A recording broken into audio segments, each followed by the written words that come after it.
Hi everyone, welcome back to Chapter 28, Pediatric Pain and Fever Management. In primary care, you are often going to see children that are coming in with complaints of discomfort, pain for various reasons. So we're going to go through the management of pain and fever.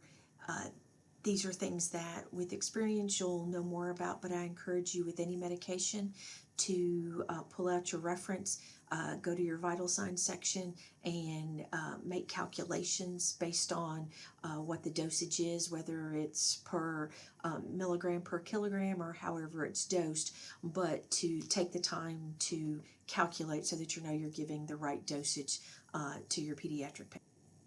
The literature tells us that unrelieved pain, even in early infancy, can have a negative impact on growth and development. It can impact or induce a stress response behavior and also lead to increased pain sensitivity. And then, similar as with adults, when there is inadequate pain control, the analgesia has decreased effectiveness and can take longer to be as effective if you are higher up on that pain scale curve. So in children, prevention and quick action is the best response. Patients and their families need to be involved in pain education and in the assessment and management of the pain. You're going to have many different thoughts and beliefs on pain in children based on culture and learning pattern. You also need to be receptive to pain perception and how it's influenced by patient or a family's individual differences and experiences. And chronic pain in children is rarely associated with the sympathetic nervous system, so these children may not appear to be in pain, although they are in pain. Pain is expressed differently based on the child's developmental age. Their cognitive level impacts the meaning of pain and its understanding, and then also emotional issues and social issues can impact pain. Our perception of pain involves complex neural interactions that include stimuli at the nerve endings, impulses that are sent through our nervous system that include both peripheral and central impulses, anything that alters that impulse, and then our perceptions, our previous experiences of pain. Providers can be concerned with the adverse effects that may be associated with pain management and therefore may not give adequate pain control. Come on. Okay, here we go. Barriers to effective pain management. There are some thoughts that children and infants do not feel pain, that there's not a good assessment for pain with little ones. Another barrier is how to quantify subjective experiences with pain. There's some thought that providers may feel that addressing pediatric pain may take too much time and effort. There's fear of adverse effects of analgesics, and then there's the personal values and beliefs of the healthcare provider.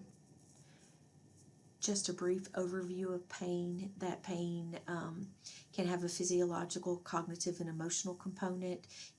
There may be tissue damage and there may not be. It could be acute, which is an identifiable injury that may resolve over time, or it could be chronic. And there are many unrelated factors that can perpetuate pain. As a review, there's nociceptive pain, somatic, pain that impacts the skin, subcutaneous tissue, which is dull and aching, a visceral pain, more for internal organs, poorly localized. You can have sharp squeezing, referred pain, deep cramping, neuropathic pain, which is injury to the peripheral nerves and can lead to a shooting or stabbing pain. In your book on page 390 in box 28.1 and 28.2, there's a review of the different types of pains and the mechanisms of pain, so I encourage you to look at those. When doing a pain assessment, it's important to approach it from the developmental factor of the child Are you dealing with an infant and a toddler who has nonverbal cues, a 2 to 3 year old who may be able to describe a little bit, a 4-year-old, 8-year-old? So it's important to obtain a pain history from the child and the parent. It's also important to know what verbiage they use in their family to describe pain, whether that's an owie, a boo-boo, a hurt, etc. It's also important to make behavioral observations and to look for any physiological findings. And then, of course, there's taking in the report of pain, and there are standardized pain scales that can be utilized for little ones. In your assessment, you're also going to try to answer the questions of where the pain is located, the intensity, quality, duration, any previous treatments or aggravating factors, past experiences, what is the child reporting as pain. For children with developmental delays, you're going to have to approach differently, as they may be less sensitive to painful stimuli, but there is a pain scale called the FLAC pain scale that can be used for 4 to 19 years old, and this is the face, legs, activity, cry, and consolability behavioral pain assessment, and you can find that out on the web should you feel you need that. Other clinical findings that you will be observing is, are there any vocalizations, crying or whining, any withdrawal? Does the parent report changes in sleep, grimacing of the face, holding their breath, appearing angry, or particular motor responses or positioning? Other clinical findings are physiological indicators, including the age, established pain, is this been persistent pain, any psychosocial indicators, individual development, cognition, emotional and physical assessments, culture, race, and ethnicity, as those will play into what the parents' beliefs are regarding pain and how that pain may be managed. I believe we talked previously about some of these barriers with patient and family, healthcare providers, and healthcare systems, so I'm going to move past that.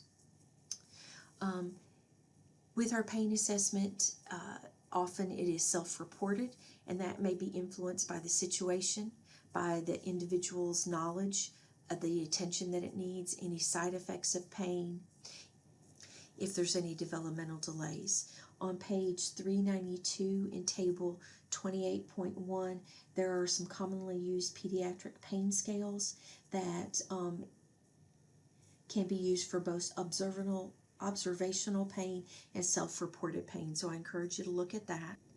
And then regarding a pain history, on page 392 as well, box 28.3, review the pain history mnemonics.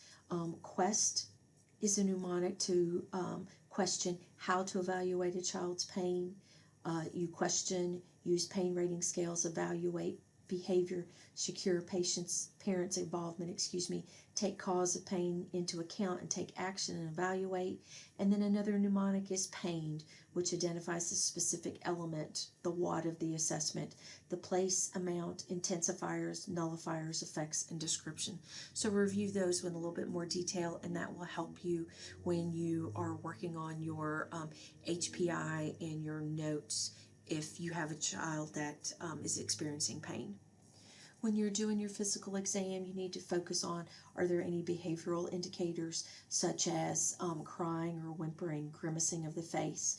We reviewed some of these, but also any actions. Is the child rubbing or touching the painful site or avoiding the painful site? Is there any social withdrawal? It's important to look for any physiological parameters that may be abnormal, such as heart rate, O2 sats, their blood pressure, their respiratory status. Is there any sweating?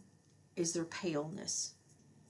Usually diagnostic testing is not needed, but the book suggests if there is concerns for pain and inflammation, to check a vitamin D level, as low vitamin D levels may contribute to pain and increased inflammatory cytokines. So the management of the pediatric patient that is in pain is to reduce that pain, we know, to limit the side effects of any medications that are being used and minimize medication use.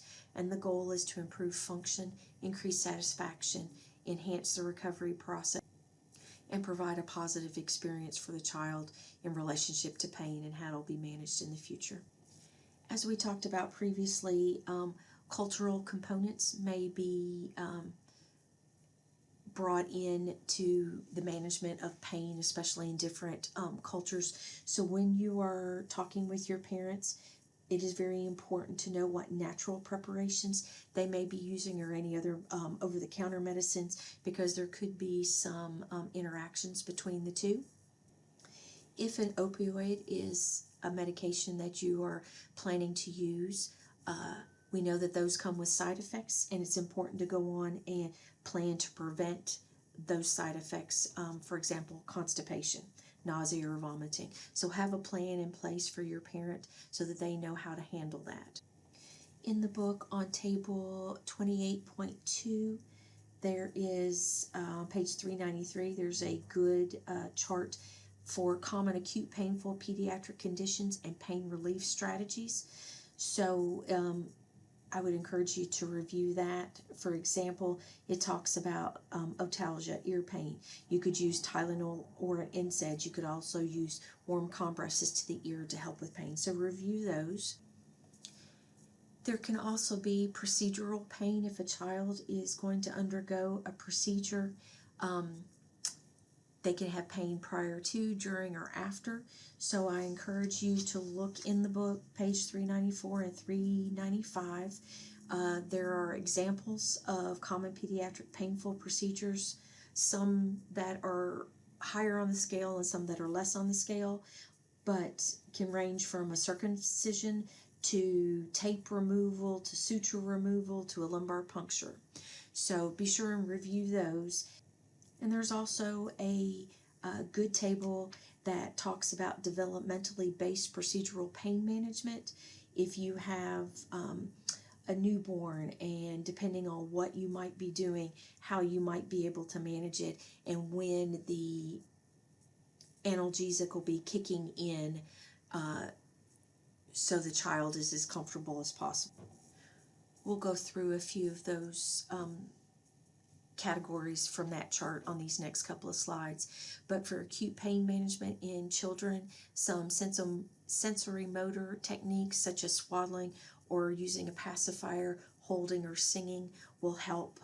If appropriate, giving a sugar solution, a sucrose solution, can help the child to feel better.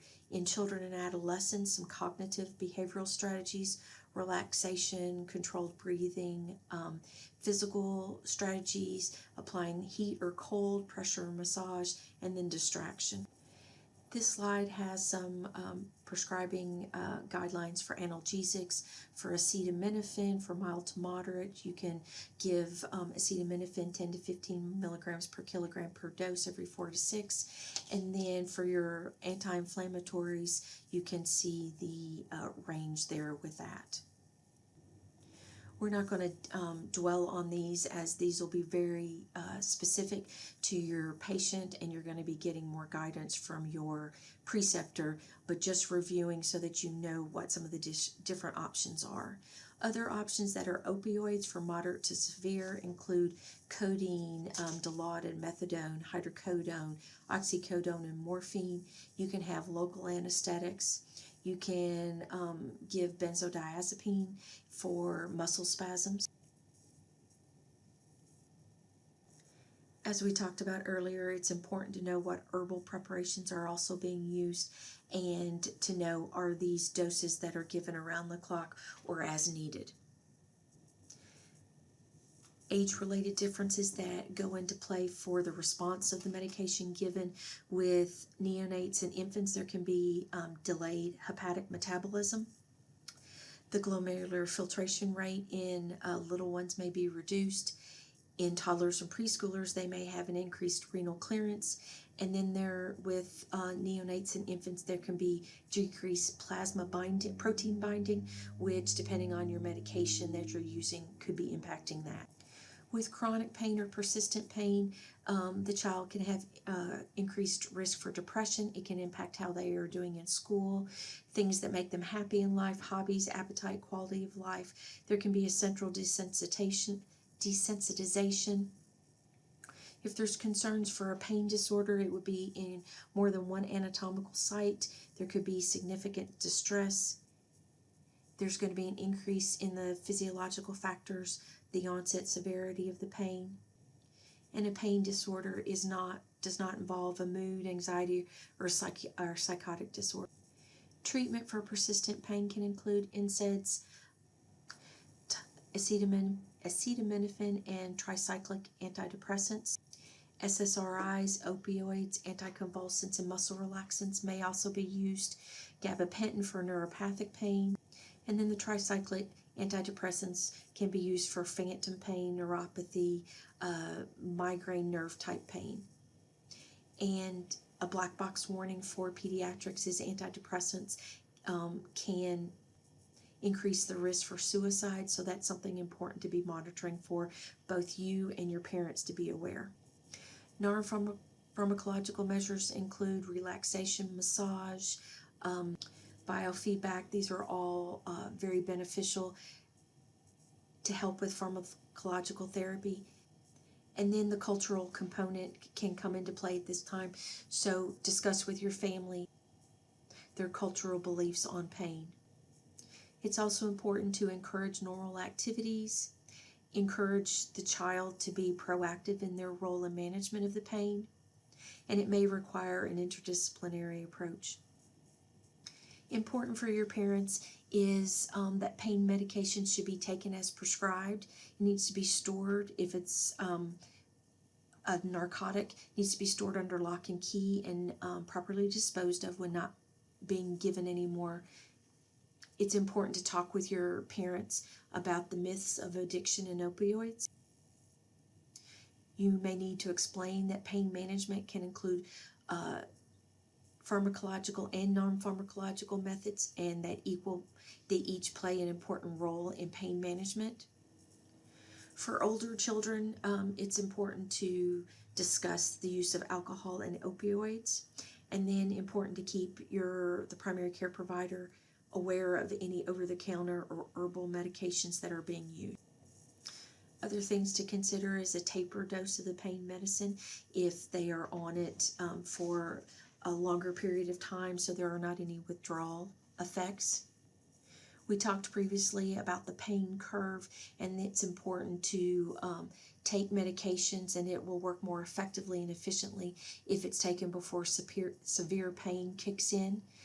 Important to manage all of those side effects that may be associated with the particular medication you are.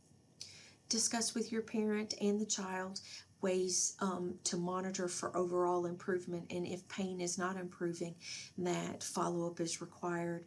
And then it's always good to have a follow-up assessment by phone or by appointment to make sure that pain management needs are being met. Next, let's talk briefly about pediatric fevers. We know that fever is the abnormal elevation of body temperature. This occurs as a response to a specific biological response mediated and controlled by the CNS system. It is one of the most common reasons that parents seek care from their healthcare provider. We know the pathophysiology of a fever includes an alteration in the thermoregulatory center. There can be release of cytokines, a release of prostaglandin E, and this raises the thermoregulatory set point, which then in turn causes involuntary shivering, an autonomic response such as vasoconstriction. And fevers can be either infectious or non-infectious and can be both beneficial and harmful. There are several ways to assess for fever. You can use a rectal thermometer, oral, axillary, or a tympanic. Along with the fever, it's important to get a careful history and physical exam. You're wanting to know the duration and the degree of a fever, any associated symptoms such as vomiting or diarrhea, any respiratory symptoms. If anyone in the family has previously been sick, what the past medical history for the child is, including any chronic illnesses, malignancy, etc. You want to know if there was any, if this is a little one, any neonatal complications, any prior antibiotics, prior surgeries, current medications that they are using, including anything to lower the temperature, antibiotics, herbs, or dietary supplements. And you also want to know what their immunization status is. Other things to include is how the child presents. Are they lethargic, fussy, irritable? Are there any airway, breathing, or circulation compromises? Are there symptoms suggestive of a serious bacterial infection, such as a bulging fontanelle, respiratory system changes, or CNS changes? Many parents are concerned that any fever can be a bad fever, but fever can be considered as a friend. It is often self-limited. So it's important to discuss with your patients that a fever, is a symptom and it's a normal response to fighting an infection, and in itself it's not dangerous. Many parents are going to be concerned that a high fever is going to cause brain damage, and the literature suggests that brain damage does not occur for a temperature under 107.6, which seems terribly high to me, but we do know how quickly with little ones fevers can jump up to 103, 104, and that is very alarming for parents. So understanding where they are coming from with fevers is very important. Also taken into consideration how sick the child looks is as much important as what the temperature is. Fever can make your child feel worse, and then medication is primarily given to make your child feel better. Some non-pharmacological things that can be done: make sure there's adequate hydration, assurance to parents, appropriate clothing, ambient temperature, approximately 72 degrees, tepid bath waters for fevers greater than 104. Pharmacological measures include antipyretics such as Tylenol or ibuprofen, and naproxen and aspirin, but as we all know, these should not be used in children. If you have a child with a fever without a focus, it's important to complete a careful history and physical exam, and then develop a diagnosis and an assessment in how you're going to manage this based on age, symptoms, and estimated risk. A fever without a focus is also called a fever without a source, is an acute febrile illness in children under 24 months of age in which the fever etiology is unknown. But something to remember is the younger the infant, the greater the concern for conditions such as a serious bacterial infection or an invasive viral infection. Diagnostic workup can include a urinalysis with a culture, CBC, blood cultures, absolute neutrophil count, your ANC, a procalcitonin, a CRP. You may want to assess liver function test if herpes is suspected, cerebral spinal fluid studies, chest x-ray if there's respiratory symptoms, stool culture for diarrhea with blood or mucus in the stool, and an RSV or influenza PCR if it's the appropriate season. The decisions that you will make are based on age, results, and presentation. In the book on table 28.7, which is on page 400, figure 28.2 and box 28.8 and 9 give some good information on page 400 and 401 on how you will use your decision tree. There are so many different scenarios, we can't go through those, but the 28.2 figure is a good algorithm that would help you determine if your child is at a low risk criteria or a high risk criteria, whether they should be sent home for observation, whether they need to be admitted. So I encourage you to go through these. These are also things that in a pediatric setting you should see more possibilities of actual patients that you'll be able to talk with your preceptor more about and get some insight of theirs. And lastly, let's talk about fever of unknown origin. That is considered anything greater than 101 or greater on several occasions of more than 3 weeks duration with failure to reach a diagnosis despite investigation. Some of the most common causes of fever of unknown origin in 6-year-olds or less include UTI or pyelonephritis, respiratory illnesses, localized infections such as an abscess or osteomyelitis, juvenile arthritis.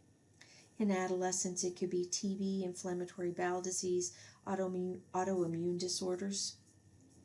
And in the U.S., infectious diseases associated with the most diagnosis of fever of unknown origin include Epstein-Barr and cat scratch disease, complicated UTIs, Lyme's disease, and osteomyelitis. With this population and this diagnosis, it's important to do a very detailed history, physical exam, and then depending on what your history and physical tell you will indicate which clinical diagnostic studies you need to order. Children with fever of unknown origin often are treatable or have self-limiting diagnoses. An infectious disease consult or hospitalization may be needed if there's evidence of systemic illness or failure to thrive. Otherwise, the child should be followed with frequent visits, documented fever patterns, and then ordering screening tests if needed. Treatment will be based on the underlying diagnosis, and empiric use of antibiotics should be avoided. All right, so I think that is the end of pediatric pain and fever management. Sorry it went on so long. Thank you for your time.